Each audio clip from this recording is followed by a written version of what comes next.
अस्सलाम वालेकुम। ऐं भली कार कयूं था सभ रंग जे हिन सुहिणे अंगण ते। दुआ आहे त बिल्कुलु ठीकु ठाकु हूंदो। ऐं रमज़ान जे भलारे महीने में हर कंहिंजी इहा ई कोशिशि हूंदी त असां नेकियूं वधि खां वधि गॾु कयूं ऐं पंहिंजी झोलीअ में वधि खां वधि नेकियूं असां जेके आहिनि से समेटे सघूं, सहेड़े सघूं, गॾे सघूं, जोड़े सघूं। ऐं जिन सां रुठल आहियो कोशिशि कंदा हूंदो उन्हनि सां परचूं। आख़िरी ॾहाको आहे ऐं रमज़ान जो भलारो महीनो मोकिलाणी वठण वारो आहे कुझु ॾींहंनि खां पोइ। पर छा पिरायोसीं, छा सिखियोसीं? छो त हर माण्हू जी सोच इहा हूंदी आहे हीउ सभु कुझु करण खां पोइ साल में जेको रमज़ान जो महीनो ईंदो न उन में बख़्शराए वठंदासीं। छा इहा सोच ईअं हुजणु घुरिजे या सॼो साल उन्हनि नेकियुनि खे असांखे सहेड़णु घुरिजे, गॾु करणु घुरिजे, सभिनी सां जुड़ी हलणु घुरिजे? छा ईअं करणु घुरिजे असांखे? इहे सभु ॻाल्हियूं आहिनि जेके पाण कंदासीं। हर भेरे मुंहिंजे अंगण ते सुहिणा सुहिणा महिमान हूंदा आहिनि जिन खां मां घणो कुझु सिखंदी आहियां ऐं कोशिशि कंदी आहियां त उन्हनि खे खोटे सघां। छो त हर माण्हूअ वटि इलाही हूंदियूं आहिनि ॻाल्हियूं अहिड़ियूं जेके उन्हनि में लिकियल हूंदियूं आहिनि, जेके इलाही माण्हुनि खे ख़बर न हूंदियूं आहिनि। मुंहिंजी कोशिशि हूंदी आहे त कुझु उन्हनि खे खोटे करे उन्हनि खां पुछां उहे ॻाल्हियूं, ॻुझ वारियूं ॻाल्हियूं जिन में ॼाण बि हूंदी आहे। भोग बि हूंदा आहिनि, चर्चा बि हूंदा आहिनि, खिलंदा बि आहियूं भोग चर्चनि में, पर उन्हनि भोगनि चर्चनि में तव्हां ताईं कम जी ॻाल्हि पुॼाईंदा आहियूं त जीअं तव्हांखे बि ख़बर पए। मां पाण उन्हनि खां घणो सिखण जी कोशिशि कंदी आहियां। किथे का भुल चुक थींदी हुजे त ज़रूरु उनखे तव्हां दरगुज़र बि कजो। पर जेकॾहिं असांजो का वॾी ग़लती का असां खां थी आहे, भुल चुक थी आहे, त फेसबुक जो जेको पेज आहे असांजो सभ रंग जो, उन ते कमेंट करे मूंखे मुंहिंजी उहा भुल सम्झाइजो, मूंखे ॿुधाइजो त जीअं ॿीहर मां उहा भुल चुक न करे सघां। सो कयूं था शुरूआति। मूं वटि पहिरीं जेका शख़्सियत आहे, मां कहिड़ी ॻाल्हि कयां त हुननि केतिरा कम कया आहिनि। ईअं सम्झो त PTV जी शुरूआति खां वठी सम्झो खणी ईअं त जुड़ियल आहिनि। सुठा एंकर रहिया, सुठा प्रोग्राम हुननि ॾिना। साॾे नाल तव्हां ॾिठो हूंदो, बैठक तव्हां ॾिठो हूंदो, मन दी मौज तव्हां ॾिठो हूंदो। हिकिड़ो ड्रामो बि हुननि कयो। पाकिस्तान टाइम जेको चइनी सूबनि जो हिकिड़ो गुलदस्तो हूंदो आहे, उहो गुलदस्तो बि उन्हनि शुरू कयो। उहो खणी आया, उनजा रंग, उनजी हुबकार उहे खणी आया। उन्हनि जी शुरूआति कई जेको अॼु माशा अल्लाह सॼी दुनिया में ॾिठो वञे थो।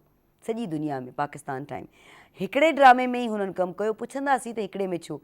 क्रिकेट ॾांहुं बि हुननि जो चाह रहियो। तालीम एजुकेशन जे हवाले सां जेकॾहिं ॻाल्हि कयूं त हिकिड़ो इंस्टीट्यूट बि आहिनि, हिकिड़ो इदारो बि आहिनि, उहो बि पुछंदासीं। इहे सभु ॻाल्हियूं हाणे मां घटि लिखियो आहे, मां एॾो घणो कोन लिखियो आहे, मां घटि लिखियो आहे छो त हुनजो कमु तमामु ह्यूज आहे। पर बाय नेचर जेकॾहिं मां ॻाल्हि कयां, हुननि जी शख़्सियत ॾाढो मिठो माण्हू आहे, ॾाढो सुठो माण्हू आहे। सो साबिर मलिक असां सां गॾु आहे। अस्सलाम वालेकुम। भली कार कयूं था तव्हांखे। कीअं आहियो? तबियत ठीकु ठाकु आहे?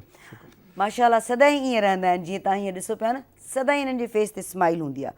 ॿी शख़्सियत जेका आहे असां वटि, जेके आलिम दीन हूंदा आहिनि, जेके मुफ़्ती हूंदा आहिनि, जेके मौलाना हूंदा आहिनि, या जेके बि स्कॉलर्स हूंदा आहिनि, ॾाहा हूंदा आहिनि, जिन खे दीन जी घणी ॼाण हूंदी आहे।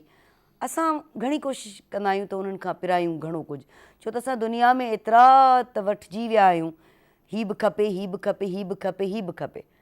पर दीन जी ॼाण जॾहिं असां ॻाल्हाईंदा आहियूं न त एतिरी का हूंदी कान्हे का, एतिरी का ख़बर कान हूंदी आहे सवाइ इन जे त हिकु अलाह, हिकु क़ुर पाक आहे, आख़िरी नबी आहे, बसि ॿी का ख़बर कान हूंदी आहे। बाक़ी चवंदा आहियूं असां मुस्लमान आहियूं, पर जेके असांजा ॾाहा हूंदा आहिनि, आलिम दीन हूंदा आहिनि, मुफ़्ती हूंदा आहिनि, उन्हनि खे थोरी सवाई ॼाण हूंदी आहे।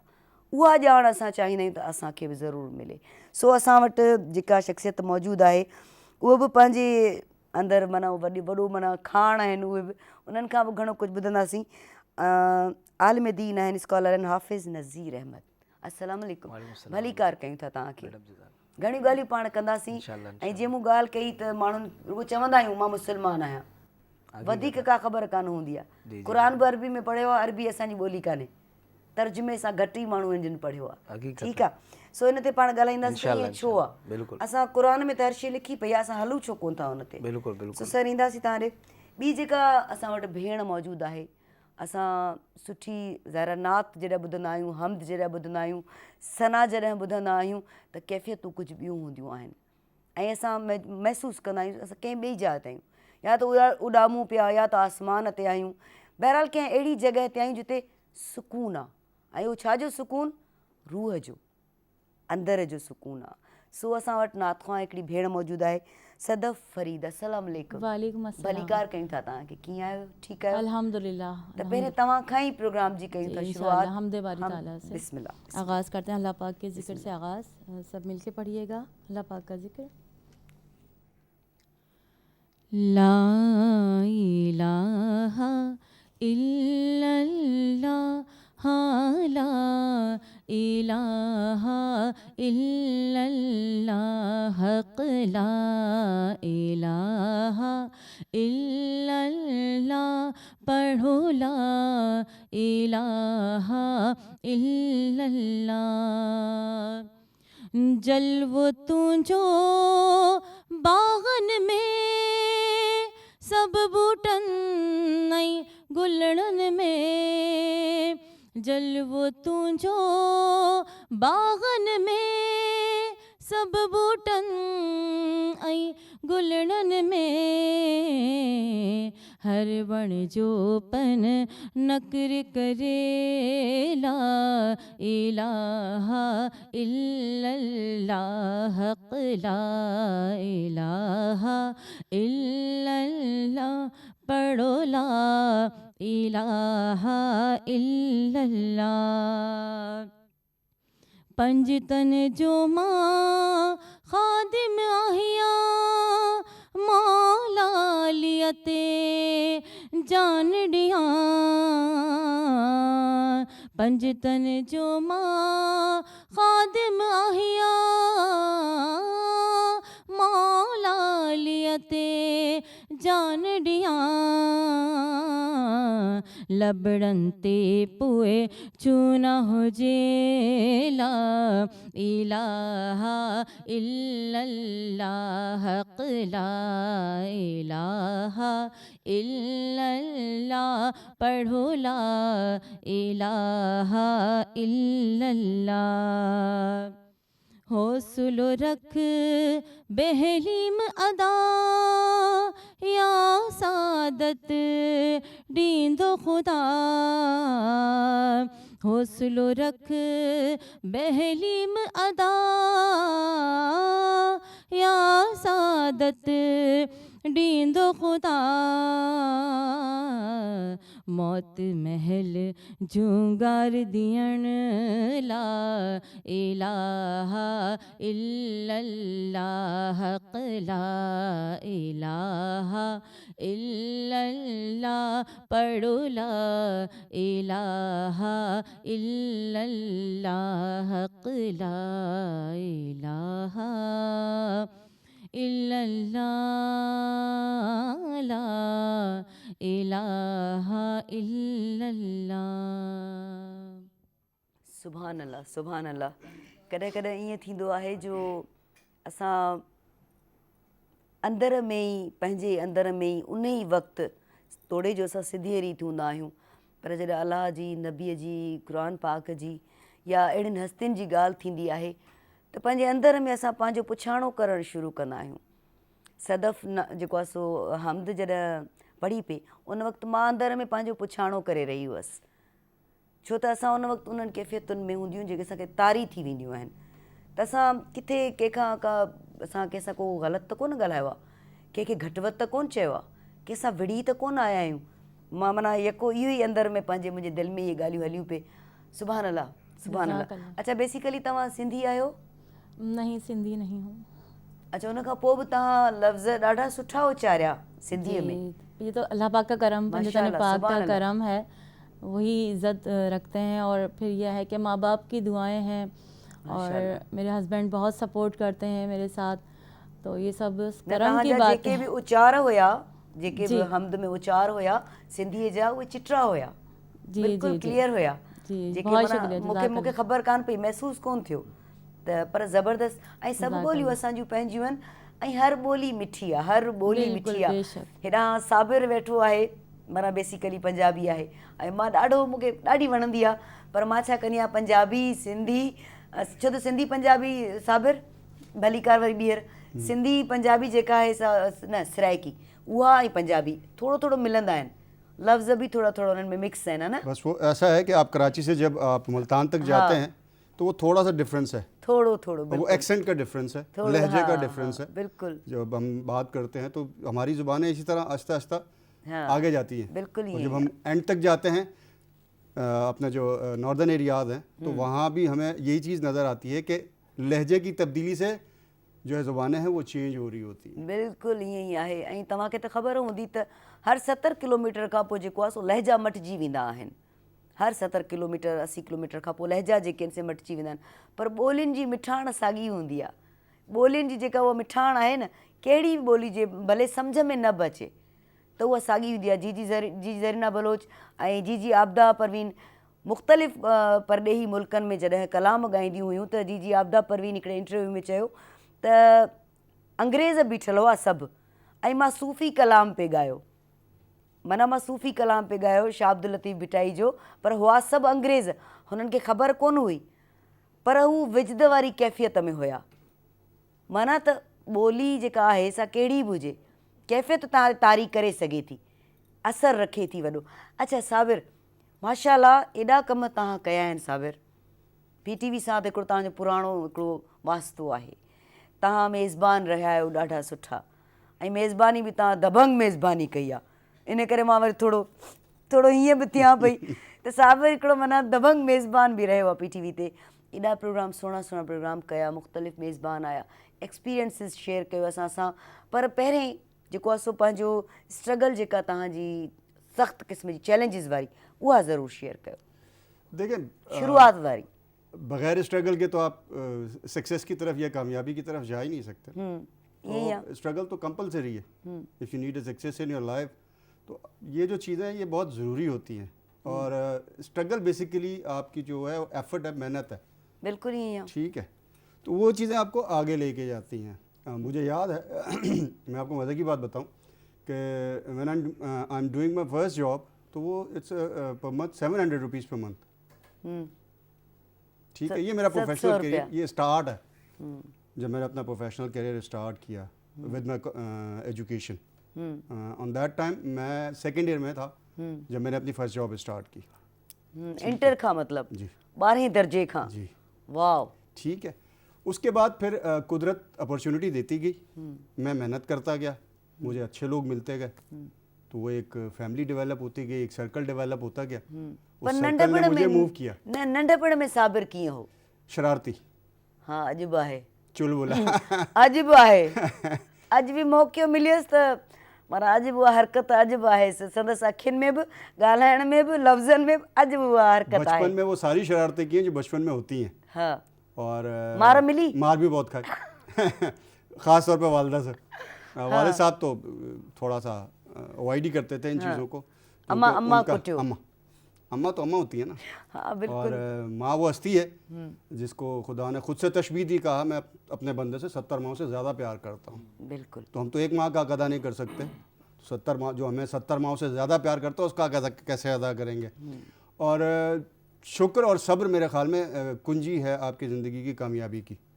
जब आप सब्र करना सीख लेते हैं और शुक्र अदा करना शुरू कर देते हैं तो मेरे ख़्याल में बहुत सारी चीज़ें जो हैं वो बाय नेचर सही होना शुरू हो जाती हैं।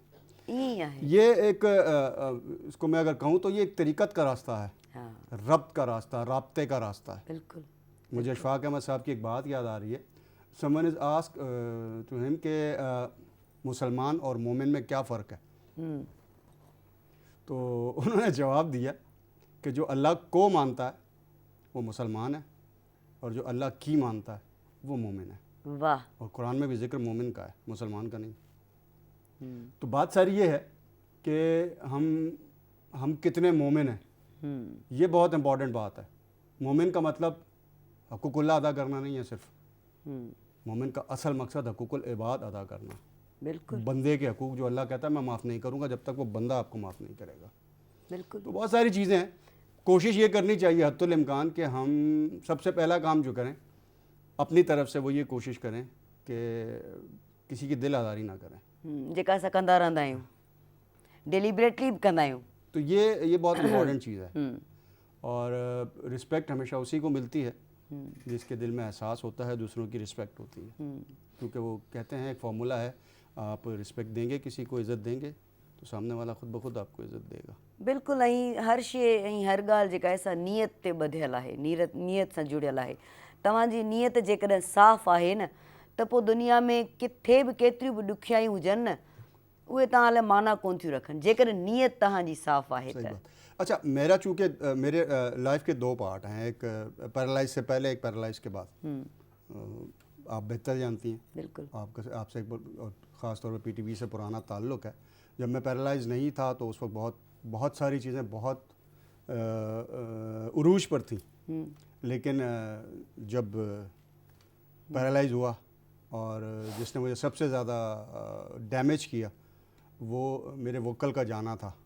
जो आवाज़ आज आप सुन रहे हैं वो शायद उस तरह से नहीं है जो पैरालाइज से पहले थी, क्योंकि आपको ये भी मालूम है कि मेरा ताल्लुक़ रेडियो की दुनिया से भी रहा। बिल्कुल। और एज आरजे भी मैंने एक चैनल पे काम किया, फिर ये तो अपना घर है, यहाँ तो चलता ही रहा सिलसिला। तो वो जो 1-1.5 साल मेरा गुजरा ना, उसने बड़ा टीज़ किया मुझे, लेकिन उसका एक फ़ायदा मुझे ये हुआ कि मेरा रब्त जो था ना वो बहुत स्ट्रॉन्ग हो गया, कुर्बत बढ़ गई। बढ़ गई। हाँ, तो वो जो बातें शायद मैं ना समझ सकता वो मुझे इस पोजीशन में समझा दी। ऐं इन जो हिकिड़ो ॿियो फ़ाइदो बि शायदि थियो हूंदो, उहो इहो त ख़बर पवंदी आहे त केरु पंहिंजो आहे केरु पराओ आहे, केरु मुंहिंजो आहे केरु मुंहिंजो न आहे। इहो भी फ़ायदो हुंदो है ना, ये भी पता चलता है। बिल्कुल ऐसा ही है, बिल्कुल ऐसा ही है। कौन मेरा है और कौन मेरा नहीं है, बिल्कुल ऐसा ही है, क्योंकि बिल्कुल ऐसा ही। वो चवंदा आहिनि न सिंधी में, असां चवंदा आहियूं त महल ईंदी इन करे आहे जो ख़बर पए त केरु माण्हू तव्हांजो आहे, महल इन लाइ ईंदी आहे। अचूं था साबिर तव्हां ॾे। जी मैडम, मां ॿुधाईंदुसि तव्हांखे त इंसान जो दुनिया में भली केतिरो बि टाइम हालत तकलीफ़ में रहे, छो त अल्लाह से फरमायो इल्ला मां असाबक मिन सय्या, ऐं मुंहिंजा बाना तोखे जेका तकलीफ़ पहुचे थी मूं रब जी तरफ़ां आहे, आज़माइश आहे तोखां, हाणे तूं सब्र कजांइ, इन सब्र में मूंखे यादि कजांइ, मां रब तुंहिंजे जेको लम्हो तूं तकलीफ़ में रहें, मां रब इन लम्हे खे तुंहिंजे लाइ गुनाह जो कफ़ारो ईअं कंदुसि त तुंहिंजा गुनाह मिटाईंदुसि, तुंहिंजी नेकियूं वधाईंदुसि। बिल्कुलु। मोमिन जे लाइ हर शइ बहितर आहे, लेकिन जंहिं सबर इन्नल्लाह मअस्साबिरीन, पैगम्बर आया उन्हनि खां इम्तिहान वरिता विया, सालिहीन आया इम्तिहान वरिता विया, इमाम आया इम्तिहान वरिता विया, त इम्तिहान मोमिन जी ज़िंदगी जो हिसो आहे, इम्तिहान ॾियणो आहे, क़ुर्बानी ॾियणी आहे। असांजे रब जी ज़ात जो कमाल इहो आहे त ॾेई बि आज़माईंदो आहे, वठी बि आज़माईंदो आहे, ॿिन्ही सूरतुनि में आज़माईंदो आहे त सब्र केतिरो अथसि, सहप केतिरी अथसि। मां फुरींदो पियो वञासि, वठंदो पियो वञासि, तॾहिं बि सब्र में आहे, तॾहिं बि माठ में आहे, त इहो ई उन ज़ात जो कमाल आहे। ऐं तव्हां बि हिकिड़ी ॾाढी कमाल जी ॻाल्हि कई साबिर सवेर, त असां हिकिड़ी माउ जो क़दुरु कोन था कयूं, हू त माना 70 माउनि खां वधीक असांखे वेझो आहे। हिकिड़ो तख़लीक़कार रब आहे जंहिं कुल काइनात तख़लीक़ कई आहे, ॿी तख़लीक़कार माउ आहे जेका ज़िंदगीअ खे जनमु ॾिए थी। तव्हां सोचियो त उनजी अहमियत केतिरी आहे। उहा बि त ज़िंदगी खे जनमु ॾिए थी, 9 महीना कुख में ॿारु रखे थी, 9 महीना उहो ॿारु उनखे सुम्हणु कोन ॾींदो आहे, पासा वराइणु कोन ॾींदो आहे। त इहे सभु ॻाल्हियूं आहिनि। मां तव्हांखां ज़रूरु हाफ़िज़ साहिबु पुछणु चाहींदसि त भलारो महीनो आहे, असां अहिड़ा त बेकार थी विया आहियूं जो असां रुॻो नेकियूं करण लाइ हिन महीने जो इंतज़ारु कंदा आहियूं, सॼो साल उबता सुबता कम कंदा आहियूं, कूड़ ठगी बेईमानी, हीउ महीनो असां इंतज़ारु कंदा आहियूं त हाणे नेकियूं कंदासीं हिन महीने में, ईअं छो? मैडम ॾिसो, अल्लाह ताला क़ुरान मजीद व फ़ुरक़ान हमीद सूरतुल असर में इरशाद फरमायो, वल असर इन्नल इंसान लफ़ी ख़ुसर, कसम महबूब मूंखे तुंहिंजे ज़माने जी, हीउ इंसानु खसारे में आहे, हीउ इंसानु खसारे में आहे। इंसानु चए थो मां खसारे में कीअं, मूं अला क़िस्म जूं महलात ठाहियूं आहिनि, मां इंसानु खसारे में छो आहियां, मां हेॾियूं दुनिया में हेॾी वॾी आबादी क़ाइमु कई आहे, मां चंड जो सफ़र कयो आहे, मां आला खां आला शयूं ठाहियूं आहिनि, ऐं मां बैंक बैलेंस दौलत जो मालिक, मां खसारे में न आहियां। अल्लाह से फरमाए थो खसारे में आई, ऐं परवरदिगार उहो खसारो कहिड़ो आहे? अल्लाह फरमाए थो खसारो इहो अथव, ऐं इंसानु तव्हां लम्हा लम्हा मौत जे क़रीब थींदे पिया वञो। इल्लल्लज़ीन, हाणे खसारे खां बचण जो ज़रियो छा आहे, उहा तव्हांजी ॻाल्हि, इल्लल्लज़ीन आमनू व अमिलुस्सालिहाति व तवासौ बिल हक़्क़ि व तवासौ बिस सब्र, सॼी ज़िंदगी जो तव्हांखे निचोड़ मिली वियो आहिनि आयत में। हा, उहे न खसारे खां महफ़ूज़ रहंदा जन दुनिया में सुठा अमल कया। सुठो अमल छा आहे? नमाज़ पढ़ी थो, रोज़ो रखी थो, ज़कात रखी थो, ॾीं थो, ख़बरदार क़यामत जे ॾींहुं नबी पाक सल्लल्लाहु अलैहि वसल्लम इरशाद फरमाया था, क़यामत जे ॾींहुं इंसान पंहिंजा रोज़ा खणी ईंदो, अलाह फरमाईंदो मुंहिंजा बाना रोज़ा खणी आयो हुई, तो त पंहिंजी ज़िंदगी में फलां हिकु शख़्स खे तो त थप्पड़ रसीद कई हुई, तो हुनखे तकलीफ़ ॾिनी हुई, तो हुनखे धिको ॾिनो हुयो, तो हुनखे परेशान कयो हुयो, तो हुनखे रुआरियो हुयो, अल्लाह अकबर, हुनजी इबादत रिजेक्ट कई वेंदी। वरी हिकिड़ो शख़्स नमाज़ खणी ईंदो, अल्लाह फरमाईंदो हा नमाज़ खणी आयो हुई, तो त हिकिड़े मुंहिंजे बानड़े खे गार ॾिनी हुई, तो त पंहिंजी ज़बान जे ज़रिए हुनखे तो तकलीफ़ पहुचायो हुयो, त अल्लाह अकबर हुनजी इबादत रिजेक्ट थी वेंदी।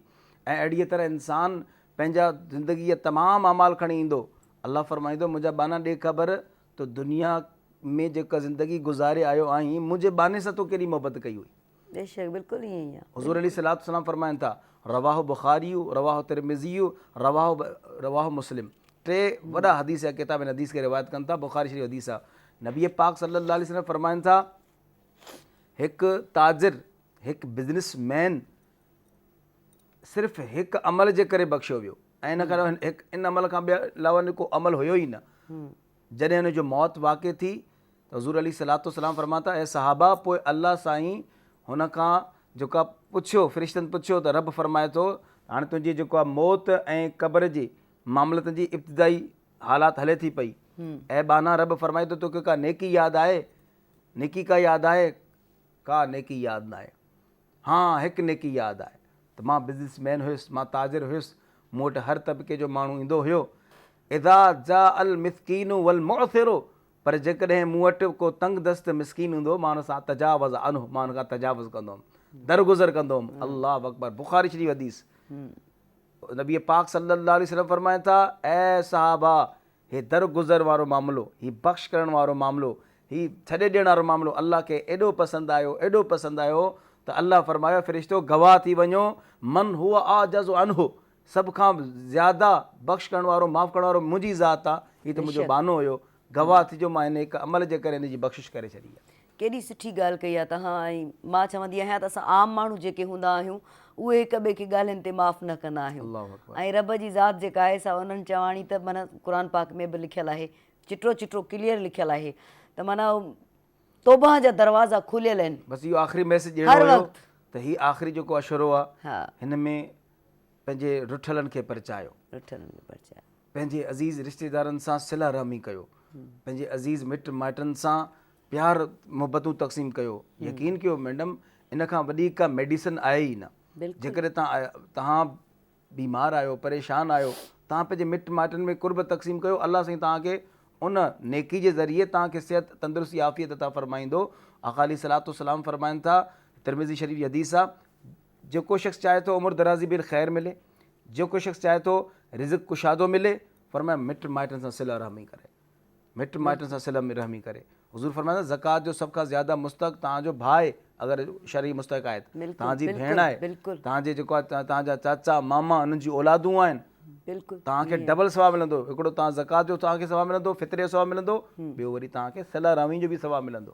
पर असांजा दोस्त अहबाब अहिड़ा जो पंहिंजे कज़न सां त बिल्कुलु लॻे ई न, नफ़रतूं हिक ॿिए खे बारे में जेको आहे ग़लति ख़्यालात, ग़लति सोचूं, इहे शैतानी सोचूं आहिनि ऐं इन्हनि सोचनि जो इस्लाम सां को तालुक़ु न आहे। इस्लाम चवे थो त आति दिल क़ुरबा वल यतामा वल मसाकीन, पंहिंजे मिट माइट ग़रीबनि खे तोहफ़ा ॾियो, गिफ्ट ॾियो, यतीमनि मिस्किननि खे गिफ्ट ॾियो। हिन माह रमज़ान मुबारक में पंहिंजी ज़िंदगी खे आबाद रखो ऐं पंहिंजी ज़िंदगी खे हमेशह सरफराज़ रखो। उहो कामयाब थी वियो, खटी वियो जंहिं पंहिंजे मिट माइट। ऐं सॼो ही जेको महीनो आहे मां चवंदी आहियां ही सबक़ जो आहे, लेसन आहे, ट्रेनिंग आहे पूरे साल जी, ख़ैर ख़्वाही सॼे साल जी हीअ ट्रेनिंग आहे। मां सदाईं चवंदी आहियां त असां सॼो साल कीअं गुज़ारींदासीं, उहो हिन महीने में सिखण लाइ मौक़ो मिले थो। साबिर तव्हां ॾे ईंदसि, हेॾा कम तव्हां जेकी कया आहिनि मां त चवंदसि त मां ॻणाए नथी सघां, ऐं हर कमु माशाल्लाह परफेक्ट कयो आहे, ज़बरदस्त कयो आहे, पर ड्रामो हिकिड़ो ई कयो छो?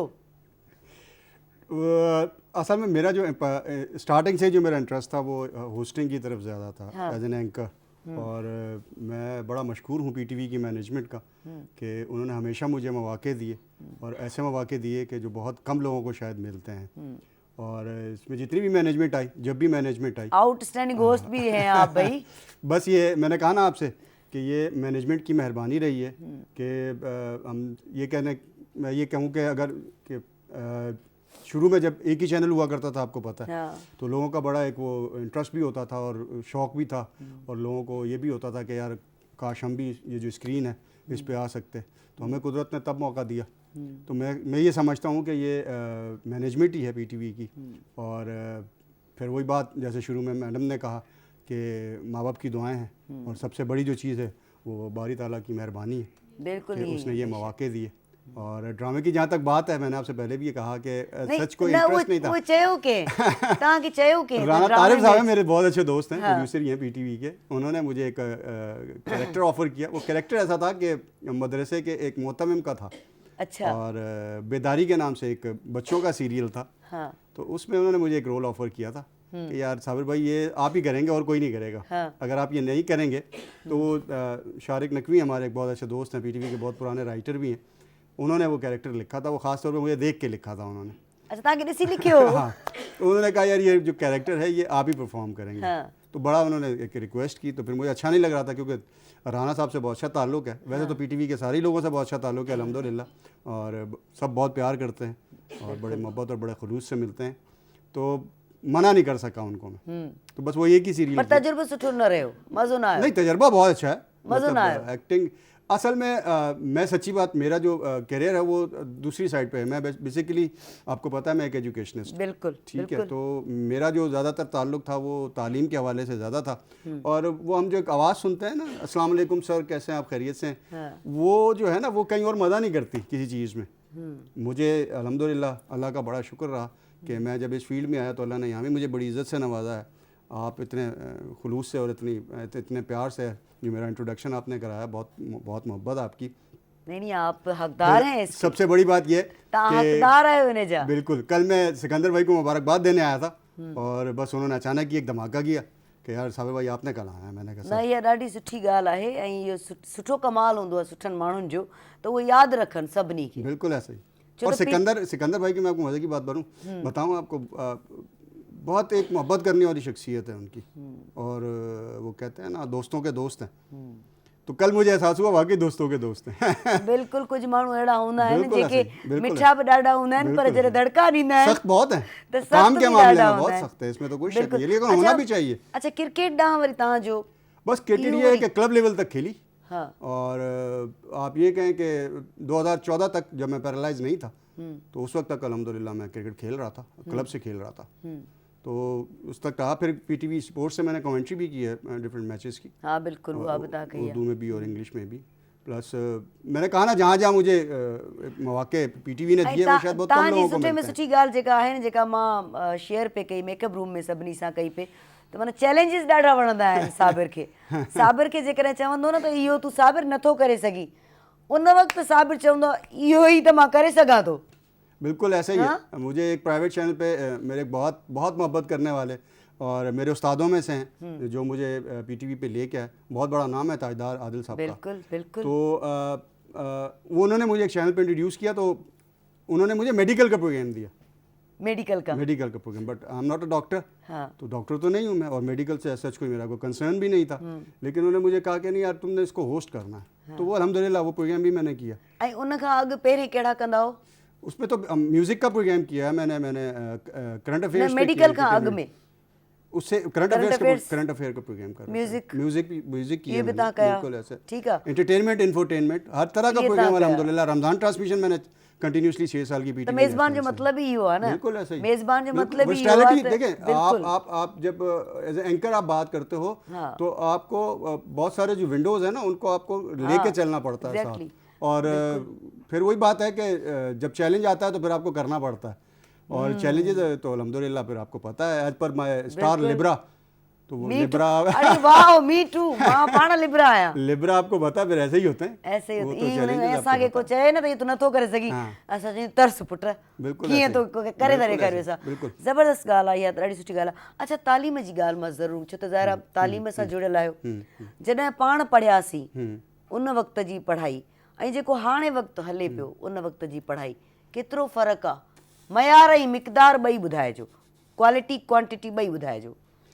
देखें, एजुकेशन की जब हम बात करते हैं तो हमारे वक्तों में ये होता था, जब प्राइवेट स्कूल्स थोड़ा कम हुआ करते थे, तो गवर्नमेंट एजुकेशन जो है उसकी तरफ ज़्यादा फोकस हुआ करता था। फिर टीचर्स भी माशाल्लाह ऐसे ही हुआ करते थे। हाँ बिल्कुल। मुझे आज भी याद है कि बहुत मायूस समझते हैं लोग, लेकिन मैं खुद पीले स्कूल से पढ़ा हूँ, ठीक है। और मुझे आज भी याद है कि जब मैं पहली क्लास में था तो हम टाट पे बैठ के पढ़ते थे। उस वक्त ये टेबल और ये इस तरह की जो चीज़ें थी, डेस्क वगैरह, इसका कॉन्सेप्ट बहुत कम ही हुआ करता था और ज़मीन पे बैठ के लोग पढ़ते थे। घट हूंदो, इलाही घट हूंदो। बिल्कुल ऐसे ही है। अच्छा, वो ज़मीन पे बैठना इतना मज़ा आता था उसमें कि मैं आज भी अपने बचपन को याद करता हूँ तो मुझे बड़ा मज़ा आता है। और अपने उस्तादों को याद करता हूँ। फिर वो उस्तादों की रहनुमाई है, उनकी वो तरबियत है माँ बाप के बाद, कि आज हम इस काबिल हैं कि कैमरा के सामने, लोगों के सामने इतना कॉन्फिडेंटली बात कर सकते हैं। और जो इतनी नॉलेज हमें कुदरत ने दी है वो शायद इसलिए है कि हमारी बेस बहुत अच्छी थी। हाँ एग्जैक्टली। आजकल के बच्चों में थोड़ा सा मसला ये है कि ये हर चीज़ में शॉर्टकट ढूंढते हैं। ये कहते हैं हम रात को सोएं, सुबह उठें, बिलियनर हों। तेरी ते बिश्त हाँ, सिंधी में चवंदा आहियूं असां। और शॉर्टकट दुनिया में और लाइफ में कोई है नहीं है सच। स्ट्रगल के बगैर आप कुछ नहीं कर सकते। बिल्कुल, मां भी यही ॻाल्हि कंदी आहियां त पहिरियों ॾाको हूंदो आहे, ॿियो ॾाको हूंदो आहे, टियों ॾाको।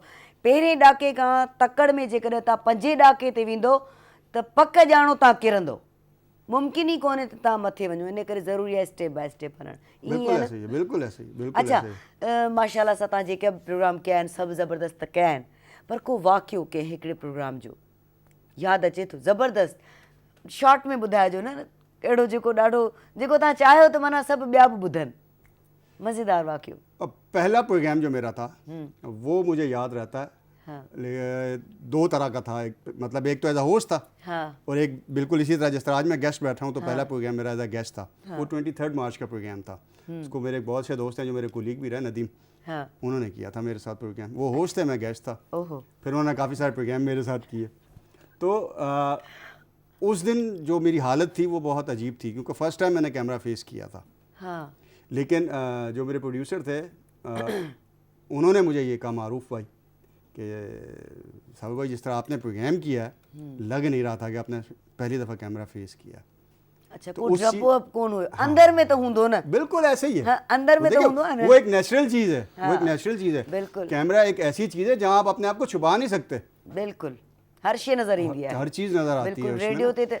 रेडियो ते त वरी बि माण्हू खे इहो आहे जो ख़बर कान थी पए कपिड़ा कहिड़ा बि पाए अचे, कुझु माण्हू रुगो ॿुधनि था। बिल्कुल ऐसे ही। ठीकु आहे। सो साबिर इलाही ॻाल्हियूं हुयूं करण जे लाइ, अञा आहिनि, दिलि चए थी, पर हाणे तव्हां खां मोकिलण ई वठंदसि मां। ठीकु आहे न। तव्हांखे मां ख़ुदा हाफ़िज़ त कोन चवंदसि, छो त पाण गॾु ई आहियूं ऐं नात ॿुधंदासीं सदफ़ खां। उन खां पोइ वरी ॿिया महिमान बि आहिनि, उहे असांखे जॉइन कंदा। सो लख थोरा लख कुर्ब ऐं घणियूं शयूं मां सोचे वेठी हुअसि, पर कॾहिं कॾहिं ईअं बि थींदो आहे। बस 2 मिनट लूँगा आपसे कि बहुत शुक्रिया अगेन मैनेजमेंट पीटीवी का, ख़ास तौर पे पीटीवी नेशनल, और ख़ास तौर पे सिकंदर भाई का, प्रोड्यूसर जुल्फ़िकार संजरानी भाई का, कि उन्होंने मुझे एक बार फिर मौका दिया स्क्रीन पे आने का, मुझे याद रखा। और उन लोगों से जो लोग मुझसे बहुत प्यार करते हैं, जो जिनकी वजह से आज मैं साबिर मलिक हूँ, उनके सामने एक बार फिर आने का मौका फराहम किया। असांजे लाइ फ़ख्र जी ॻाल्हि आहे जो तव्हां असां गॾु वेठा आहियो। ऐं मां ॾाढो थोरो ॾिनसि पे त हीउ दबंग हिकिड़ो होस्ट आहे, इन जे अॻियां मां छा ॻाल्हाईंदसि। नहीं, आपको भी बहुत अच्छी है माशाल्लाह, और मैं बहुत पुराना जानता हूँ। आपका जो वे ऑफ कंडक्ट प्रोग्राम है वो बहुत अच्छा है, जिस तरह से आप प्रोग्राम कंडक्ट करती हैं, और बहुत कम लोग इस तरह से अकेले बैठ के प्रोग्राम कंडक्ट करते हैं। महिरबानी, इहो असां तव्हां जहिड़नि वॾनि खां सिखियो आहे। न वॾो न चवांसि, विढ़ंदो मूंसां। थैंक यू साबिर, महिरबानी। पाण वरी पोइ वरी कचहरी कयूं था हेठि, ठीकु आहे न। सो तव्हां खां मोकिलण ई वठी असां नात ॾांहुं हलंदासीं, उन खां पोइ वरी नंढड़ी साही वठंदासीं, पोइ वरी ईंदासीं। जी सदफ़। मदीने में मिठो मुरसल भली आयो मदीने में मिठो मुरसल भली आयो ए हो नूरी नबी निर्मल भली आयो ए हो नूरी नबी निर्मल भली आयो लतियों हूरो मलक आया थे आ रहमत संदास आया। लतियों हूरो मलक आया थे आ रहमत संदास आया। अखियन जे नूर खां अफसर भली आयो भली आयो। अखियन जे नूर खां अफसर भली आयो भली आयो। जबल था जोश माजूमन शजर था शौक माजूलन। जबल था जोश माजूमन शजर था शौक माजूलन। हवाओं में मची हलचल भली आयो भली आयो। हवाओं में मची हलचल भली आयो भली आयो। आहे हर शख्स खुश खाती मुबारक बयाडियन साथी। आहे हर शख्स खुश खाती मुबारक बयाडियन साथी। एहो कामिल एहो अकमल भली आयो भली आयो।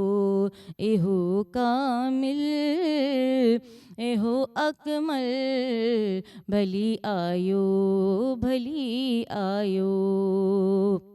मदीने में मिठो मुरसल भली आयो भली आयो।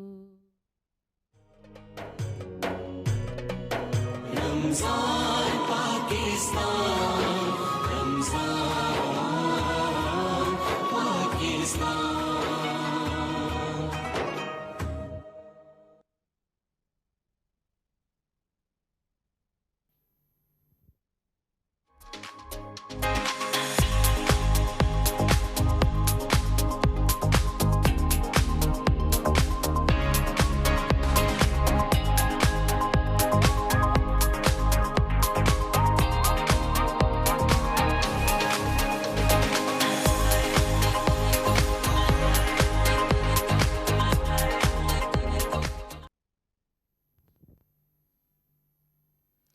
अल्लाहुम्मा सल्ली अला मुहम्मदिन व अला आलि मुहम्मदिन व बारिक वसल्लम। खुशबू है दो आलम में तेरी है गुले चीदा किस मुँह से बयां हो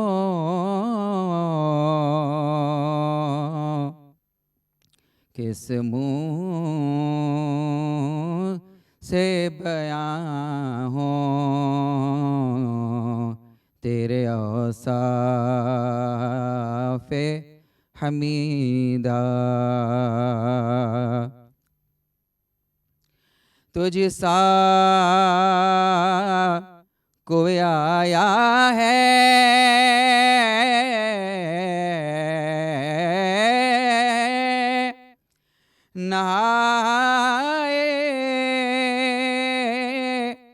नहाएगा जहाँ में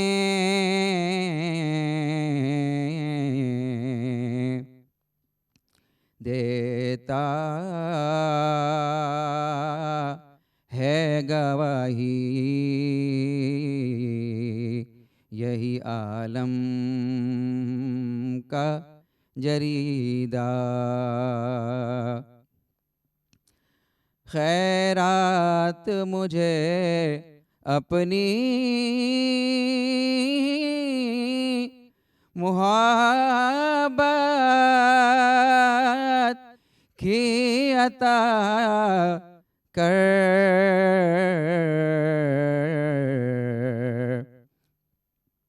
आया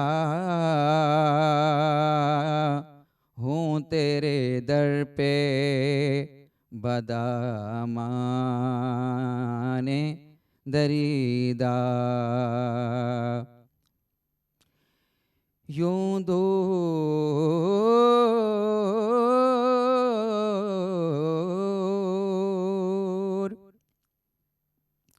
यूं दूर हूँ ताहिब मैं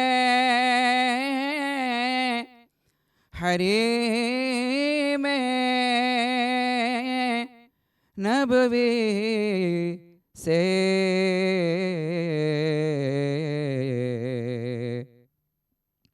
सहरा में हो जिस तरह कोई शाखे बुरीदा, खुशबू है दो आलम में तेरी है गुले चीदा। किस मुँह से बयां हो, किस मुँह से बयां हो तेरे औसाफ़े हमीदा।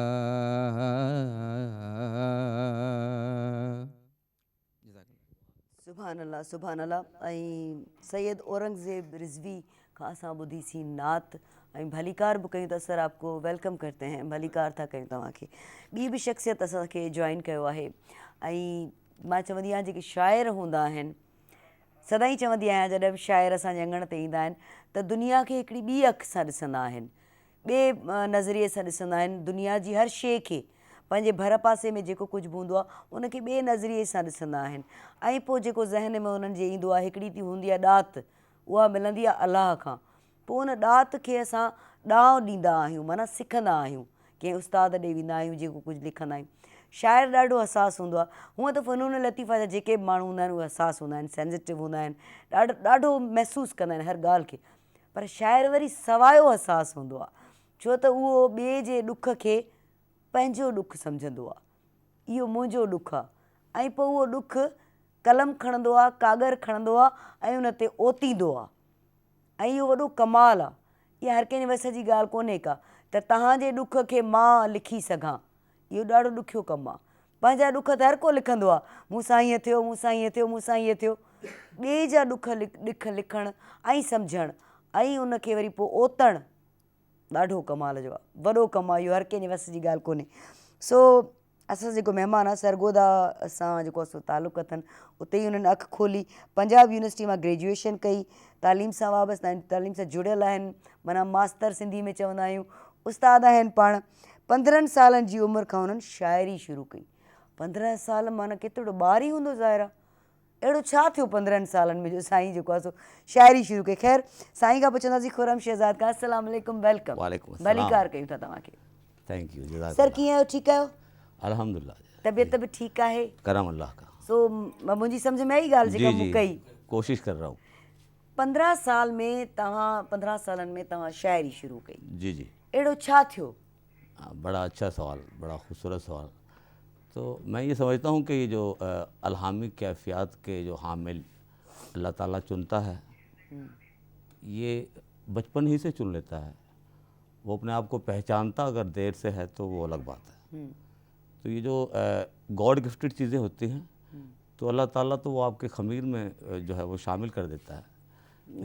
जैसे कि हमने माहौल घर में जो देखा, जो है वो अम्मी को शायरा देखा। माशाल्लाह बलोच कबीले से ताल्लुक़ के बावजूद अम्मी बहुत प्यारी शायरा थी। वाह लोरियाँ बलोची में, उर्दू में, माशाल्लाह, वाह वाह। इवन के पंजाबी भी बड़ा अच्छा बोल लेती थी। हाँ जब हमने वो माहौल ऐसा देखा, फिर उसके बाद जो बड़े भाई थे, मैं सबसे छोटा हूँ लकीली, हाँ मतलब सीखने का सबसे ज़्यादा मौका मुझे मिला घर में। मां समझी वेस लकीली छो चयो। जी जी, छो नंढड़ा नंढा भाइर भेणू लाडला हूंदा आहिनि। ज़्यादा मौका भी मुझे मिला सीखने का। अच्छा, ज़फ़र शहजाद ज़फ़री साहब माशाल्लाह नाम है नालो आहे आपके जी, पीटीवी का एक बिल्कुल। हिस्सा भी हैं। मेरे उस्ताद हैं, बड़े भाई हैं, वाले साहब की जगह हैं, लेकिन उनसे बहुत कुछ सीखने को मिला। रहनुमाई भी जो है वो करेक्शन भी, इस्लाह भी उन्हीं से करवाई। डांटे भी खाई। तभी जाके 15 साल की उम्र में इस काबिल हुए कि मुशायरे में बैठ सके। हाँ। बज़्म हाली सजाया करते थे उस दौर में, सरगोदा में। पहिरियों पहिरियों छा लिखियो? मैंने सबसे पहले जो है वो एक गज़ल पहिरीं ई गज़ल लिखियो तव्हां? जी हाँ, असल में पहली गज़ल तब लिखी जब अपने ही एक भतीजे की गज़ल में अपने एक शेर ऐड किया। अच्छा। तो पता चला कि वो मुझे डिस्कवर करने जा रहे हैं, उन्हें लगा कि मैं शायर हूँ। अच्छा वैसे तबाज़बाई तो होती मतलब रहती आपके थी। भतीजे को लगा? जी हाँ, वो मुझसे उम्र में बड़े हैं ज़रा, हाँ तो कज़न के बेटे हैं, इसीलिए भतीजा कहा। तो उम्र में वैसे मुझसे बड़े थे। उन्होंने पहली बार मुझे कहा कि तुम बड़ा अच्छा लिख सकते हो। तो मैंने पहली दफ़ा तो नज़रअंदाज किया। तो वो याद है आपको दो मिसराए? जी, मुझे अच्छी तरह याद है। एक नज़म थी, उनके जो शेर था वो भी याद है। जो पहली मैंने नज़म लिखी थी वो आज की औरत और इस्लाम, उस दौर में, उस वक्त में। जी हाँ। लेकिन वो गज़ल कच्ची जरा उम्र के सुनाए, कच्चे जज्बात। हाँ वो गज़ल जरा सुनाए अगर जी याद है तो। वो जो गज़ल मेरे भतीजे की है, जिसमें दो आपने अपनी। महका है फिर से गुलशन, आई बहार फिर से, अब तो करार में है दिल बेकरार फिर से। वाह। अच्छा, मैं तब 8वीं क्लास का तालिब इल्म था जब हमारे ये तो 8वीं क्लास में सर कहाँ किस वजह से क्यों बेकरार थे आप? नहीं, वो तो पढ़ने ये का मेरे वक्त था। जज्बात नहीं, आप भूल गई, आप भूल आपके रही हैं कज़न के? जी। वो अच्छा मैंने कहा आप अपनी आप मिसराएं असल में दो वो सुनाए। शेर सुनना चाह रही है ना। एग्जैक्टली।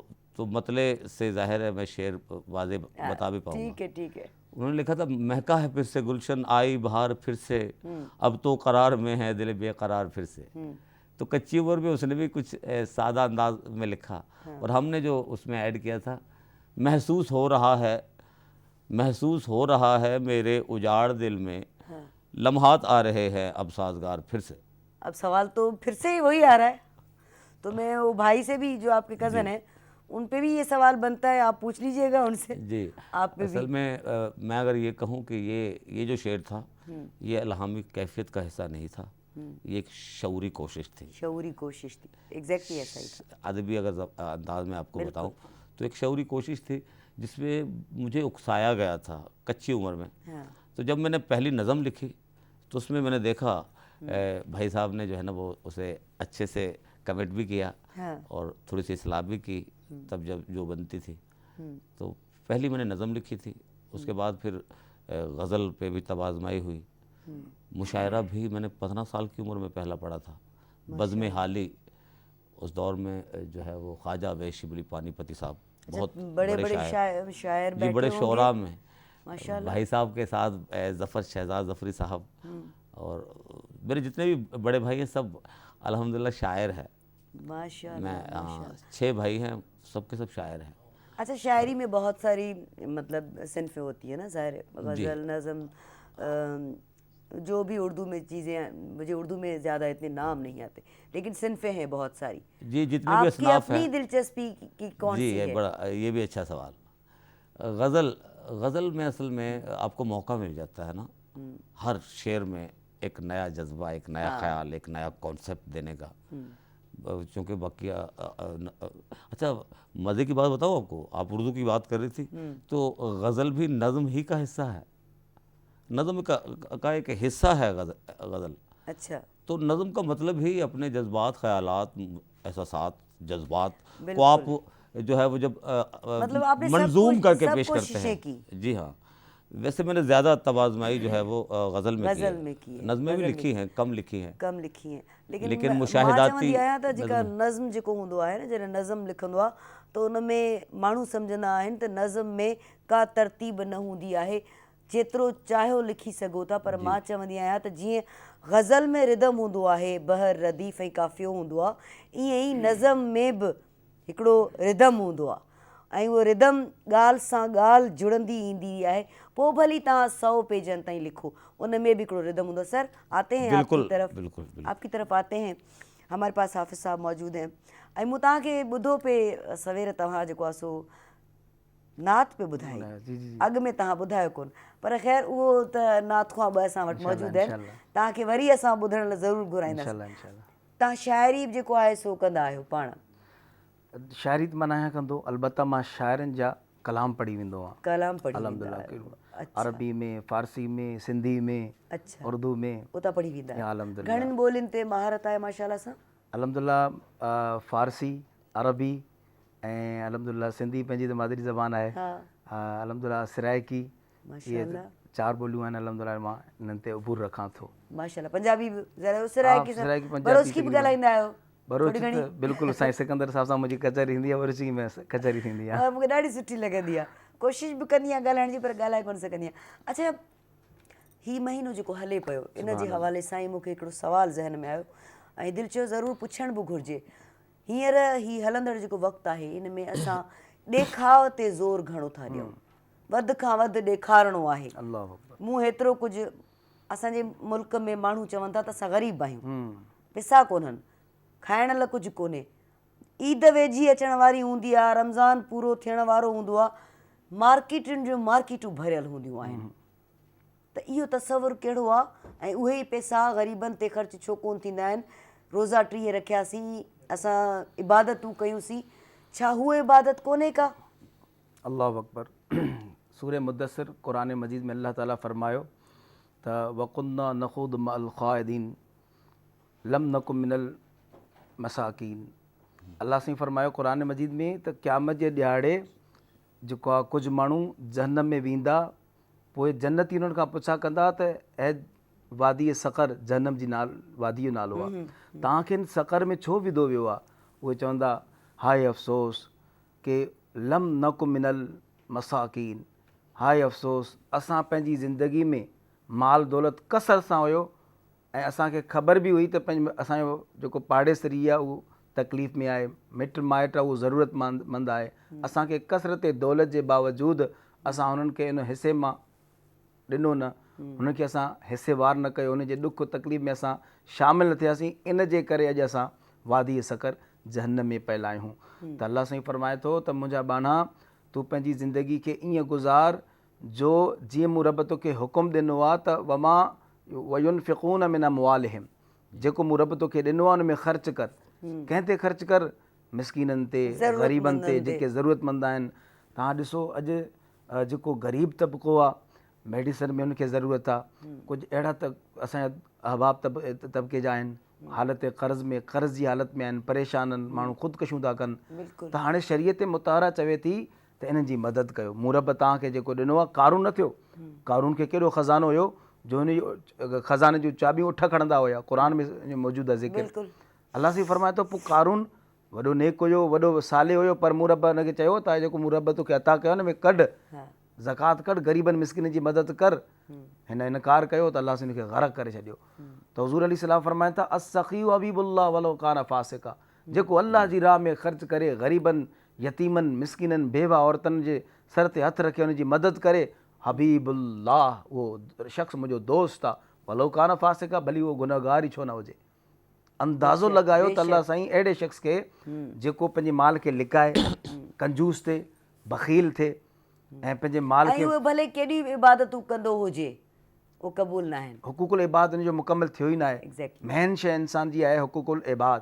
नबी पाक सल्लल्लाहु अलैहि वसल्लम फरमाइनि था त तव्हां मां उहे माण्हू जेको ज़कात अदा नथा कनि, उन्हनि खे ख़बरदार हुजणु खपे, भली उहो माल पंहिंजो किथे बि छो लिकाए, पंहिंजे माल जी खे मज़बूत किलनि में रखे, मां मोहम्मद तव्हांखे ॿुधायांव थो त उन जे माल खे अल्लाह साईं ज़ाया फ़रमाईंदो, उनखे हुन में नफ़ो न ॾींदो। त हीउ जेको माह रमदान मुबारक आहे हीउ ख़ैर ख़्वाही जो महीनो आहे, हीउ गम ख़्वारी जो महीनो आहे, सीज़न जो महीनो आहे। माण्हू चवंदा सीज़न जो महीनो हा, आहे, पर माण्हू सीज़न ई चवंदा सीज़न चवंदा त हाणे जेको हर शइ जी प्राइस वधाईंदासीं ऐं वधाए करे माण्हू खां पैसो वठनि था, हीउ गम ख़्वारी माना जो हिन महीनो आहे। महीने में सहूलतूं हुजणु घुरिजनि, सहूलतूं हुजणु खपनि। ऐं जेके माना भाॼियूं आहिनि या जेके मेवा आहिनि फल उहे फ्रूट सस्ता जेके बि हुजणु आहिनि, सस्ता घुरिजनि, हुजनि। पर इन जे उबतड़ थिए थो। सुहिणो माहौल हुजे, मिठो माहौल हुजे, हा, पर इन जे उबतड़ थिए उबतड़ थो, थिए थी इन असां ॾांहुं वटि। केरु कोन थो सोचे। अच्छा, तव्हां जीअं आयत बि ॿुधायो पिया अरबीअ में, तर्जुमो बि ॿुधायो पिया। असांजे जेका पूरा जेके मुस्लमान आहियूं, पाण खे मुस्लमान था सॾायूं, ठीकु आहे, पर असां अरबी ॿोली में त पढ़ूं था, वॾे वाक़े पढ़ूं था, सुहिणे नमूने पढ़ूं था, तिलावत बि कयूं था, विर्द बि कयूं था, पर असां तर्जुमे सां छो नथा पढ़ूं? अल्लाहु अकबर। अफला यतदब्बरून अल-क़ुरआन, अफला यतदब्बरून अल-क़ुरआन। ऐं इंसानो तान गौर में क़ुरान में गौर फ़िक्र छो नथा कयो? कुल्लु सगीरिन व कबीरिन मुस्ततर। असां हिन क़ुरान में हर नंढी वॾी ॻाल्हि बयानु करे छॾी आहे। बिल्कुलु। दुनिया में तव्हांखे ज़िंदगी गुज़ारणी आहे। मां तव्हांखे ॿुधायां, हिकिड़ो शख़्स सॼो क़ुरान थो पढ़े अरबी सां, अल्हम्दुलिल्लाहि रब्बिल आलमीन अर्रहमानिर रहीम कुल अऊज़ु बिरब्बिन नास मलिकिन नास इलाहिन नास, वन्नास ताईं थो पढ़े। अल्लाहु अकबर। हिकिड़ो शख़्स आहे जो हिकिड़ी आयत पढ़ी, हाणे तर्जुमो थो पढ़े, अल्हम्दुलिल्लाहि रब्बिल आलमीन। तमामु तारीफ़ूं साबित आहिनि रब जे लाइ जेको तमामु जहान जो पालणहार आहे। वरी हाणे जी तफ़सीर थो पढ़े त मुंहिंजा बाना मूं तोखे पैदा कयो आहे, इन करे तुंहिंजे मथां मुंहिंजी हमद लाज़िम आहे। तुंहिंजो अबो आदम जंहिंखे मूं पैदा कयो उहो बि मुंहिंजी हमद कंदो रहियो, ऐं सभु अंबिया मुंहिंजी हमद कंदा रहिया। सभु सहीफ़ा के आसमानी किताब जेके मूं नाज़िल कया हुया, उन्हनि सभिनि में हुकुम आहे तव्हां मूं रब जी हमद कयो। तफ़सीर थो पढ़े। अल्लाह फरमाइनि था, हिकिड़ो शख़्स पूरो क़ुरान थो पढ़े, हिकिड़ो शख़्स क़ुरान जो तर्जुमो, हिकिड़ी आयत जो तर्जुमो तफ़सीर थो पढ़े। फरमाए हुनखे त हिकु क़ुरान जो सवाबु मिलंदो, हिन खे क़ुरान पाक जे तर्जुमे तफ़सीर वारे खे 3 क़ुरान पाक जा सवाब मिलंदा, मुकमल क़ुरान जे सवाब।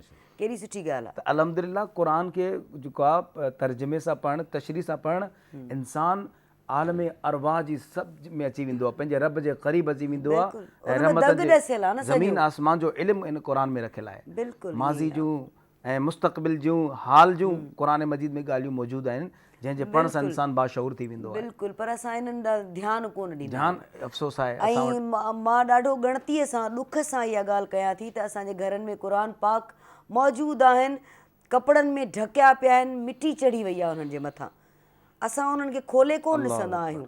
तव्हां वञी ॾिसो इलाही घरनि में क़ुरान पाक पिया आहिनि, ॾाढा सुहिणा सुहिणा कपिड़ा उन्हनि जे मथां रखियल आहिनि, पर उन्हनि जे मथां मिटी रखियल आहे, मिटी धसिजी विया आहिनि। उहे माना असां उन्हनि खे खणी पढ़ूं ई कोन था, ऐं जे पढ़ूं था त अरबी में था पढ़ूं, तर्जुमे वारा, त कीअं ख़बर पवंदी? पोइ असां ॿियनि खां था पुछूं, पोइ असां जिन खां बि पुछूं था को बि सुवालु, उनखे का ॼाण कोन्हे, ऐं हू असांखे पोइ मुंझाए थो, पोइ असां उनमें मुंझियल ई रहूं था। हिकु तव्हांखे जेको आहे हिते पंहिंजे नाज़रीन खे हिकिड़ो मैसेज ॾियणु चाहींदुमि। ज़रूरु ज़रूरु। अॼु मुआशरे में असां ॾिसूं था त कुझु औरतूं, कुझु दोस्त, यंग अहबाब जेको आहे तबिको रोज़गार जे मामले में परेशान थी वञे, या कुझु असांजूं भेनरूं कंहिं मामले में परेशान थी वेंदियूं आहिनि त घर में सुकून चाकी न आहे, परेशानी आहे।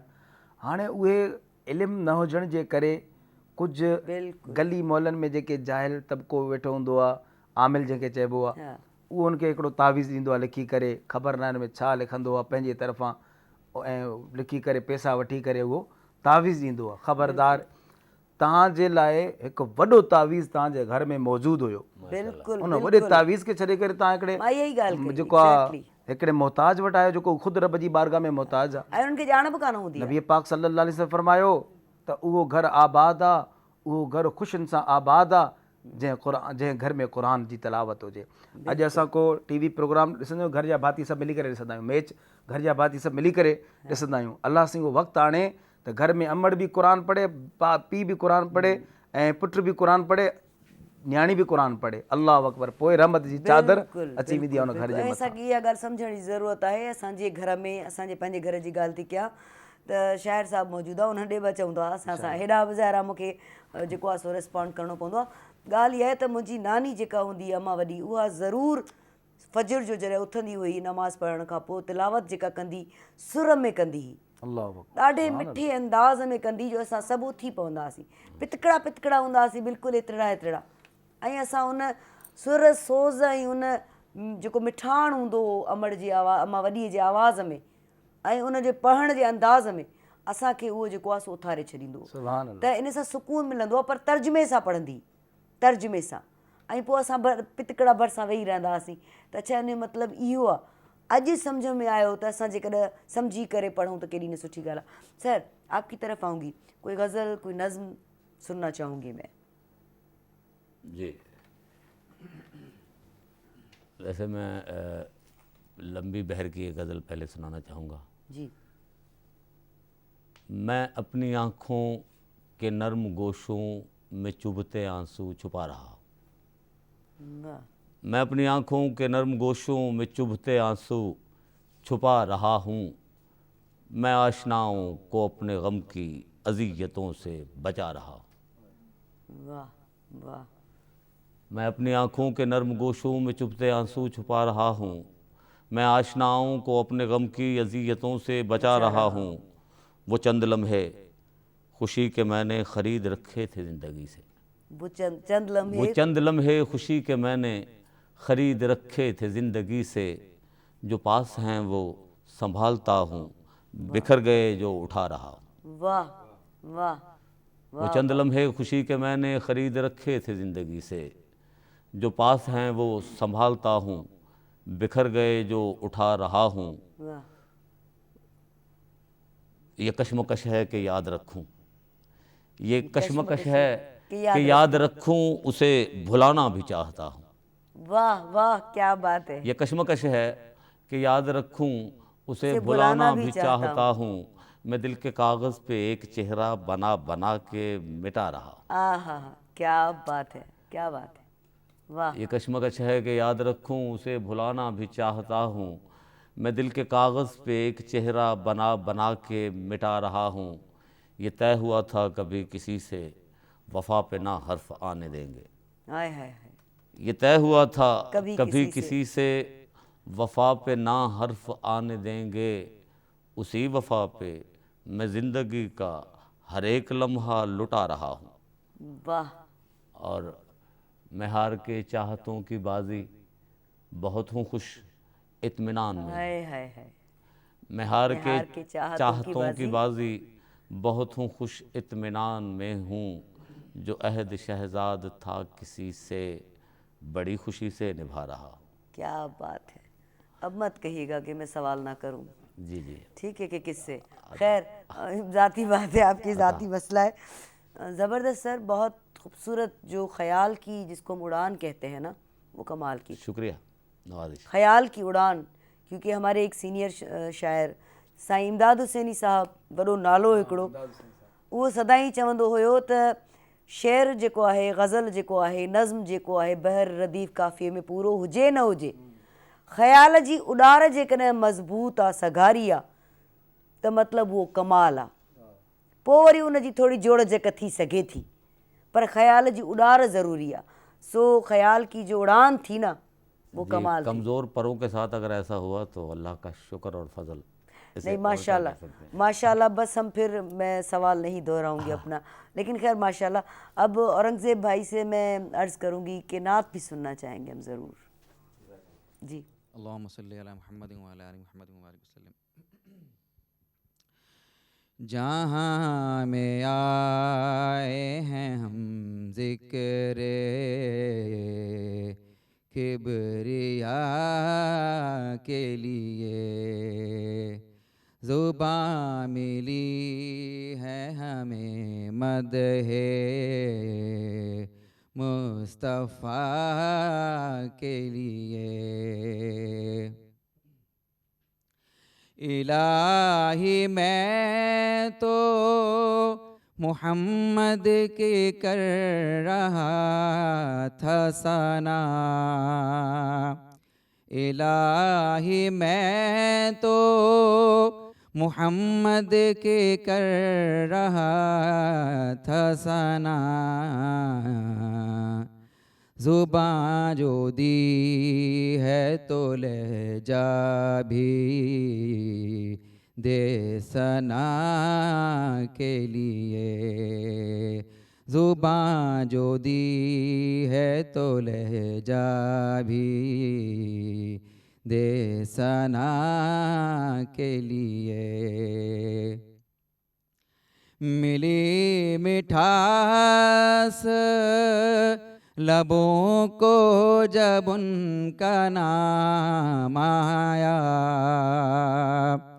मिली मिठास लबों को जब उनका नाम आया, समातों ने मज़े नाते मुस्तफ़ा के लिए, समातों ने मज़े नाते मुस्तफ़ा के लिए। पहुँच ही जाएगा मंजिल पे तू कदम तो उठा, पहुँच ही जाएगा मंजिल पे तू कदम तो उठा, के इब्तिदा भी ज़रूरी है इंतहा के लिए, के इब्तिदा भी ज़रूरी है इंतहा के लिए। जहाँ में आए हैं हम ज़िक्र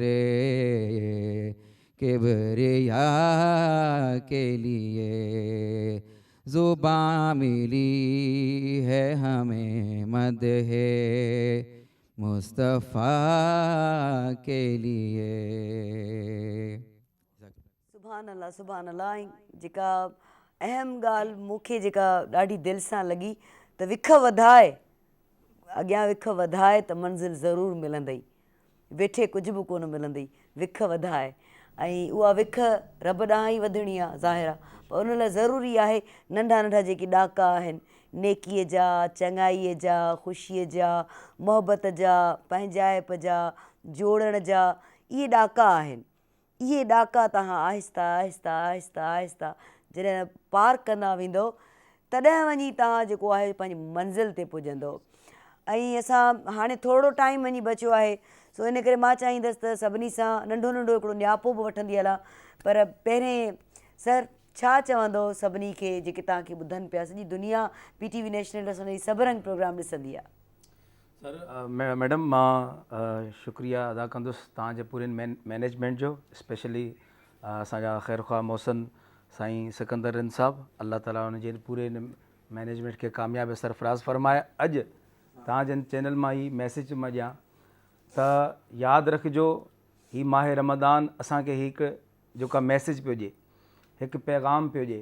उहो पैगाम छा आहे त ऐं इंसानो, तव्हां पंहिंजी ज़िंदगी खे ईअं गुज़ारियो जो तव्हांजो ताल्लुक़ रब जे क़ुरान सां हुजे ऐं मदीने वारे साईं सल्लल्लाहु अलैहि वसल्लम जे सुन्नत सां हुजे। इंसान जी कामयाबी जो दारोमदार क़ुरान ऐं सुन्नत आहे। यानी तव्हां छॾे ॾियो ॿिए कंहिंखे पंहिंजी ॻाल्हि न ॿुधो, पर अल्लाह ऐं रसूल जी ॻाल्हि ॿुधंदव न, तव्हांखे हज़म बि थींदी ऐं तव्हांखे अमल करण में मज़ो बि ईंदो। अहिड़ीअ तरह इंसान 5 गाना नमाज़ी पाबंदी करे, क़ुरान जी तिलावत पंहिंजे घर में जारी वसारी रखे ऐं पंहिंजे मिट माइट अज़ीज़ दोस्त भाइरनि में प्यार ऐं मुहबतूं तक़सीम करे, अहिड़ो शख़्स दुनिया में कामयाबु आहे। ऐं इंशाअल्लाह अज़ीज़ अल्लाह ताला अहिड़े शख़्स खे इज़्ज़त बि ॾींदो, मनसब भी ॾींदो, मर्तबो भी ॾींदो इंशाअल्लाह। बिल्कुल यही है, मेहरबानी। औरंगज़ेब भाई, आपसे भी मैं मैसेज लेना चाहूँगी, क्या कहना चाहेंगे आप माइक है आपके पास, आप दुनिया को देख रही, दुनिया आपको सुन भी रही है, कोई छोटा सा मैसेज? बिस्मिल्लाहिर्रहमानिर्रहीम। मैसेज मेरा बस यही है कि अल्हम्दुलिल्लाह रमज़ान का महीना है और मकबूलियत के औक़ात चल रहे हैं। दुनिया तो हमारी चलती रहेगी, दुनिया के साथ साथ जो है ना वो हमें इस तरफ भी थोड़ा सा आना चाहिए अल्लाह ताला की और अल्लाह ताला के हबीब की सना के लिए, और हुकूक़ अल्लाह के साथ हुकूक़ इबाद का भी ख्याल रखना चाहिए। जैसे कि पहले भी अर्ज़ किया गया कि हुकूक़ अल्लाह ताला माफ़ कर देंगे, लेकिन बंदों के जो हुकूक़ हैं वो अल्लाह ताला माफ़ नहीं करेंगे जब तक कि बंदा माफ़ ना करे। लिहाजा हमें सबका ख्याल रखना चाहिए, अल्लाह ताला के हुकूक़ का भी और अल्लाह के बंदों का हुकूक़ का भी। बिल्कुल बिल्कुल सही कहा आपने और ज़बरदस्त बात की आपने। सदफ, आपसे भी हम मैसेज लेंगे, पहले आप मैसेज दें, फिर सर से मैसेज लूँगी, फिर थोड़ा बहुत मैं बोलूँगी, फिर आपकी जो नात होगी उस पर हम प्रोग्राम को करेंगे ख़त्म। जी, सबसे पहले तो मैं शुक्रगुजार हूँ पीटीवी नेशनल की, सिकंदर सर के, आप सबकी, की मधु की, आप सब ने, और ये महफ़िल आपने सजाई है, हुज़ूर सल्लल्लाहु अलैहि वसल्लम का ज़िक्र हो रहा है, अल्लाह पाक कबूल फ़रमाए। और बहुत प्यारा रमज़ान मुबारक का महीना है, तो मैं यही इल्तिमास करूँगी सबसे कि इस महीने में ज़्यादा से ज़्यादा हमें इबादत करनी चाहिए, नमाज, कुरान पाक, तिलावत, तवज्जो, दुरूद पाक का विर्द ज़्यादा से ज़्यादा होना चाहिए। और ख़ास तौर पे उन लोगों को आप ढूंढें कि जो सफ़ेद पोश हैं, जो कि मुस्तहिक हैं, और वो आपके जो भाई ने पहले अर्ज़ की थी कि अपने रिश्तेदारों में, दोस्तों में उनको तलाश करें। और बस यही दुआ है कि अल्लाह पाक हम सबको जल्द मक्के मदीने की हाज़िरी नसीब फरमाए, बड़ी ख़ास दुआ, और अल्लाह पाक जल्द कबूल फरमाए इंशाल्लाह। नात आपसे सुनेंगे, उसके बाद ही हम खुदा हाफिज़ बोलेंगे, लेकिन सर क्या मैसेज देंगे आप? जी, मेरा मैसेज फैज़ साहब का एक शेर कि शिकवाए ज़ुल्मत शब से तो कहीं बेहतर था। वाह वाह, शिकवाए ज़ुल्मत शब से तो कहीं बेहतर था, अपने हिस्से की कोई शम्मा जलाते जाते। रमज़ानुल मुबारक के महीने की वसादत से अगर हम ये इरादा कर लें कि हम जो है वो हकूकुल इबाद अपने तय जो अपनी औकात दायरा कार में हैं, उनमें अगर हम उसमें जो है ना वो सुरखरू हैं हकूकुल इबाद को अदा करने में, तो इसका मतलब है कि आखिरत में भी सुरखरू हो सकते हैं। वरना ये रोज़े, ये सिवाय इसके कि हम जो है ना वो अपना मुंह बंद रखते हैं, ठीक है, महरूमी से भी, भूख से भी इंसान रख सकता है। तो बजाय इसके एक दूसरे का एहसास, ठीक है, वो क्या कहते हैं कि जी दर्द दिल के वास्ते पैदा किया इंसान को, वरना तात के लिए कुछ कम न थे करो बयां। बेशक ये जो मकसद है हयात है वो यही है कि हम जो है वो दर्द दिल के लिए जो है वो लोगों की खिदमत करें, दवा बनने की दवा कोशिश बनने की करें। कोशिश करें। जज़ाकल्लाह। मैंने आपके जुमले को कर लिया कंप्लीट। ऐं सबका बहुत बहुत शुक्रिया सर, आप सबका बहुत अच्छा लगा। दिल चवंदी आहे अञा ॻाल्हाइण ते, पर वक़्त सां गॾु हलणु ज़रूरी आहे। ऐं हाणे वरी मां थोरो इहो कीअं थो थी सघे त मां वरी न ॻाल्हायां। सो अखर पढ़ अलफ़ जो ॿिया वर्क सभु विसार, अखर पढ़ अलफ़ जो ॿिया वर्क सभु विसार, अंदरि तूं उजार, अंदरि तूं उजार, पन्ना पढ़ंदे केतिरा, माशाल्लाह, पन्ना पढ़ंदे केतिरा, अंदरि उजार। त रमज़ान जो महीनो ही भलारो महीनो, हिन मक़सदु बि इहो आहे। ऐं असांजे रब जी ज़ात पहिरें इंसान ख़लकियो, हज़रत आदम जी सूरत में पहिरें इंसान आयो। सुठा इंसान थियण जी कोशिशि कयो, बाक़ी सभु सुठा थींदव। हर ॻाल्हि सुठी कंदो जॾहिं तव्हां सुठा इंसान थींदो। हर इंसान खे इंसान ई सम्झो। माण्हू त खोड़ नज़र अचनि था दुनिया में, इलाही माण्हू नज़र अचनि था, इंसान घटि था नज़र अचनि। कोशिशि कयो इंसान सुठा थियण जी। जॾहिं इंसान सुठा थींदो त बेशक मुसलमान बि सुठा थींदव, या जंहिं बि मज़हब जा आहियो उन में परफेक्ट हूंदो, जे इंसान सुठा हूंदो। सो सुठा इंसान थियण जी कोशिशि कयो। ऐं हिकिड़ी ॻाल्हि जेका सदाईं कंदी आहियां, ॿूटा पोखियो, पंहिंजे भर पासे में ॿूटा पोखियो त जीअं उहे सावा थियनि, उहा सावक तव्हांखे सुठी लॻंदी, अखियुनि खे सुठी लॻंदी, ज़िंदगी ग्रीन ग्रीन ग्रीन ग्रीन थींदी। ऐं तव्हांजे अंदर में मोहबत हुजणु ॾाढी ज़रूरी आहे। स्पेस ॾियो, माण्हुनि खे जॻह ॾियो। दिलनि में जेका नफ़रत आहे न, कढी फिटी कयो, दरगुज़र कयो। केरु जेकॾहिं तिखो थी ॻाल्हाए बि थो न, तव्हां उनखे चओ ठीकु आहे, तूं सही आहीं, भले हू न पियो चए सही, इन सां घटि में घटि हुनखे अहसासु त थींदो मूं त ग़लति चयो, हीअ कीअं थो चए सही आहे। सो इन जो मतिलबु ई इहो आहे त सुठा इंसान थियो। सो मां त ॻाल्हाइणु बसि कंदी कोन आहियां, मूं वटि ब्रेक आहे ई कोन गाॾीअ में। सो इनशाला वरी गॾु थींदासीं ऐं सदफ़ खां ॿुधंदासीं नात। ॾियो मोकिलाणी सदाईं गॾु। जी सदफ़ से एक कलाम शामिल करते हैं। चूं न मल्हायो जश्ने बहार, आयो मुंहिंजो प्यारो नबी। चूं न मल्हायो जश्ने बहार, आयो मुंहिंजो प्यारो नबी। अचो मल्हायो जश्ने बहार, आयो मुंहिंजो प्यारो नबी। अचो मल्हायो जश्ने बहार, आयो मुंहिंजो प्यारो नबी। मुंहिंजो मिठड़ो नबी, मुंहिंजो सोहणो नबी। अब्दुल्ला जी आँख जो तारो, आमना भी जो लाज दुलारो। अब्दुल्ला जी आँख जो तारो, आमना भी जो लाज दिलारो। प्यारी दाई हलीमा जो प्यार आयो मुझो प्यारो नबी। प्यारी दाई हलीमा जो प्यार आयो मुझो प्यारो नबी। मुझो मिठड़ो नबी, मुझो सोहणो नबी। सल्ले अला जे गीत सुनाए, ठंडी ठंडी मस्त हवाएं। सल्ले अला जे गीत सुनाए, ठंडी ठंडी मस्त हवाएं। खुशबू लाई दुरूदो जे हाय, ओ मुझो प्यारो नबी, मुझो मिठड़ो नबी, मुझो सोहणो नबी। आयो मोहम्मद प्यारो आयो, नूरी बहारों साथ मिलायो। आयो मोहम्मद प्यारो आयो, नूरी बहारों साथ मिलायो। मक्का नगरी में आई बहार, आयो मुझो प्यारो नबी। मक्का नगरी में आई बहार, आयो मुझो प्यारो नबी, मुझो मिठड़ो नबी, मुझो सोहणो नबी, मुझो प्यारो नबी, मुझो मिठड़ो नबी।